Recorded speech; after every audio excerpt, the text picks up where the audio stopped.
evening, everyone. I apologize, as you can see, I am fashionably late.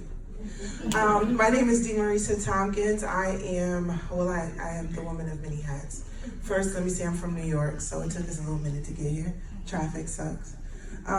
So I will start, I guess I have to start with what's on the front of my mind, which is there are 3 words that describe this journey. The first is to speak it, believe it, do it, right? And so Alexis and I were talking today. I mean, everything that could possibly go wrong for us to get here went wrong. The rental car took forever. We've been waiting for the rental since about 10 o'clock this morning. Then when we got it, and then we're trying to pack, and then the kids are hungry and then spilling stuff, and we're trying to pack the car, and it was a mess, right?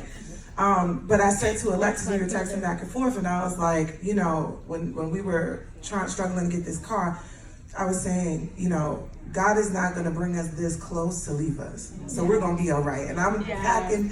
I've never been on time in my life, but I was ready today at 12 o'clock with my stuff packed with no car, right? But that's how it goes. So, and that's been my journey, right? So I started, well, first, I am a momager. So this is my daughter, London Sorrell. And I have to mention that first because she kind of pushed me. She was the push that I needed to walk out on faith and be, fearless in this journey. And I'm so very, very blessed and thankful for her talent. You never know how much a gift your kids can be to you. And everything happens in divine timing. But so my journey started when I was 8. My godmother was a fashion designer who never taught me a thing. She used to have her sewing machine, and I used to be so infatuated by that thing. And she kept saying, no, you can't touch it because you're going to hurt your fingers, and I can't replace you for your mother, and no. But seeing a sewing machine in her home made it real for me. So every Easter we would go to, Macy's and JCPenney's and all these places, and we get this big old fabulous dress. So this one Easter we're walking, and I happened to walk past the maternity section. And I was 8, and I'm like, these clothes are ugly. What is this? If I was pregnant, I would not want to wear this. And I'm like, Mommy, grab my mother. She ain't paying me no mind. She's like, I need to get the dress. And I'm like, Mommy, these clothes are ugly. So I went home and started drawing maternity clothes. And again, speaking to my mother, who passed along when I was 11 years old, my mom didn't allow us to watch TV. We pretended, we played, we painted on Saturdays. And so art was something that was normal in my home. Not just that, but a spirit of fearlessness. So I would be watching a TV show, and I'm like, Mom, I want to play the piano. All right, well, let's get a piano. Let's play the piano. Mom, I think I want to do ballet. All right, well, come on, let's just go do some ballet. So when I was a kid, I did African dance. I did ballet. I played the piano. I sang in the choir. I did all these things. So here comes full circle, right? So I'm a teenager. I'm still drawing these maternity clothes. And I'm on a train with my friends in high school. And they're like, you are so weird. We're over here chatting and playing and carrying on. And you're over there drawing. Why are you drawing? And I couldn't explain why. It was something that I always did. So one day on the train with my friends, I lose my sketchbook. And I want to say about a year later, Mimi Maternity came out, but I'm not going to say nothing because we have no proof. So, but I stopped my journey there. I was just like, you know what? I done lost this book. My whole life's work is in there. My friends are saying it ain't cool. I'm not doing this. Forget it. So I forgot it.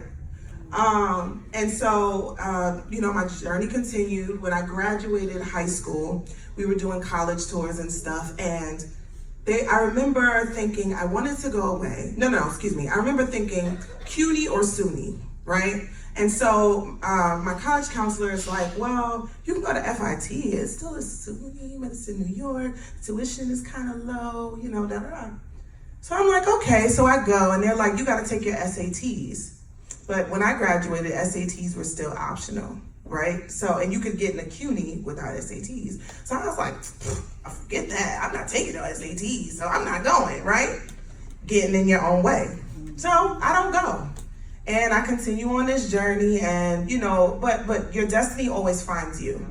So I start working with Parks Department and I'm teaching dance because my mama put me in dance class, right? There goes that full circle. So now I'm teaching dance because I'm using what I know, and the kids need costumes. We ain't got no money. So here I go, I start gluing stuff and sewing stuff and cutting stuff and washing jeans, and because everybody remember the ripped jeans era. So I'm ripping jeans from my dear life of 30, 40 kids. And at the end of the show, everybody's like, this is so good. You did this by yourself? Yeah, it was nothing. You know, it was cool. It was something I just pulled together.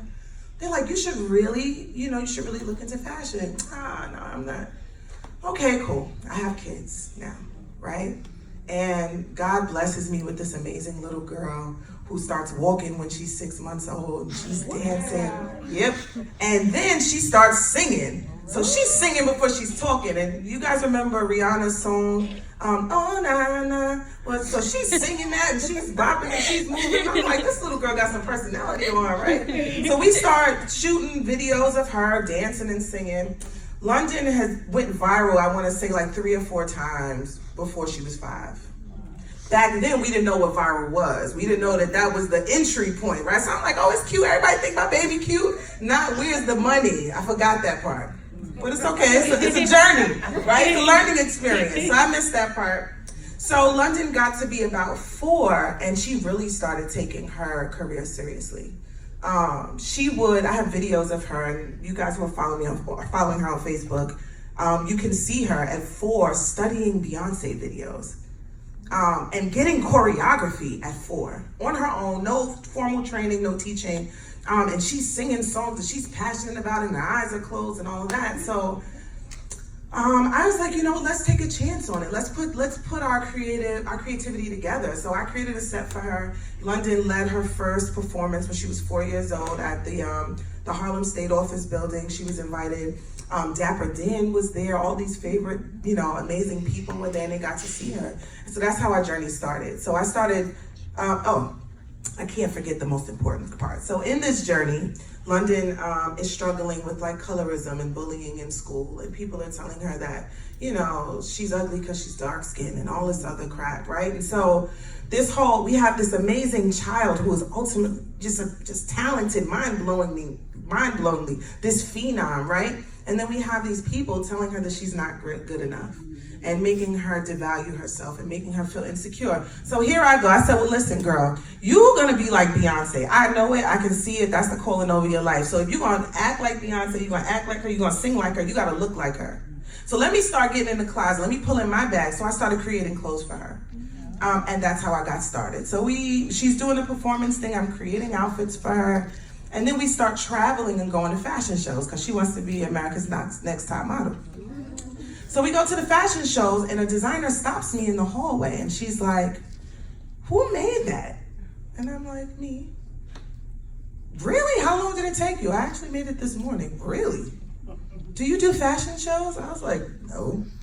Well, you should. Here's what you do. You get a ticket to Detroit, and I will handle the rest. You just come.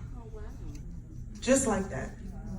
So now I call my wife and I'm like, oh my God, guess what happened? They said my stuff was good. They want me to come to this fashion show. What do I do?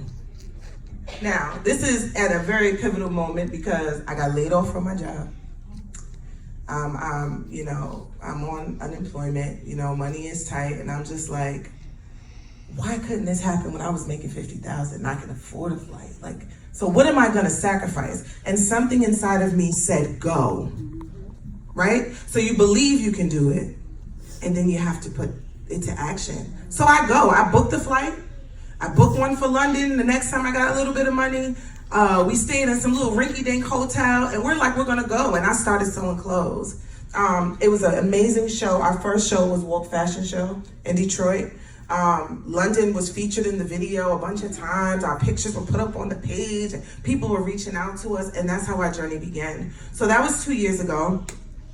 In that time, I had to, of course, so you can, another portion I want to share is that you can discover your purpose, but when you discover that piece, you also have to do your due diligence, right? You can't expect God to carry you the whole way. So God, now I know this is where I belong, right? I done wasted my time. I done gone full circle and done all these things that are not my purpose. I found it. what am I going to do to perfect it? So I put myself back in school. I did a little trial and error, and I was never afraid to try. We tried everything, and in that, we have been well-traveled. We've been invited to London twice. We've showcased in Dallas, we've showcased in Detroit, we're going to Atlanta this year. Like, so many opportunities have come our way. We're going into our 4th season of New York Fashion Week. There have been so many opportunities as a result of this, for me and for her and for us. And I think the pivotal part is, I've also exposed her to a journey of entrepreneurship, and also my son. And so our conversations are about when we're gonna get our house, and what new innovative idea we're going to cultivate together. London is starting her own YouTube channel on her own. She just came to me the other day like, Mom, so I did a YouTube video and I posted it. You know what I mean? But that's when you walk in your purpose and you set that example for your kids, they have no choice but to follow. You raise that bar high and they reach higher. And so I can only say that this journey has been mind-blowing. I am so blessed and thankful to be here in front of you guys just to share my journey. And like I said, you think it, you speak it, you do it, and you believe it. You have to. And that's in any capacity. There's no age requirement on that. There's no lifestyle. There's no income bracket, none of that. You think it, you believe it, you speak it, and you do it. Because when you do that, the universe shifts. You speak it and the universe will adjust. And that's been my journey. So yeah, I'm Marisa. Follow us on Instagram because I like that. You got to promote yourself. So you can follow us, London's Pink Apparel. I'm London Sorrell. I'm also Marisa Tompkins. And yes, thank you for having us. I just wanted to say thank you to all the ladies on the panel. We are truly blessed by you. And we're going to go right into the fashion show, because the little girls are getting a little antsy. So I heard that they're having some issues, so we would like the DJ to start the music and get the fashion show started. And yeah, let me go. Okay. Yeah. So, and I just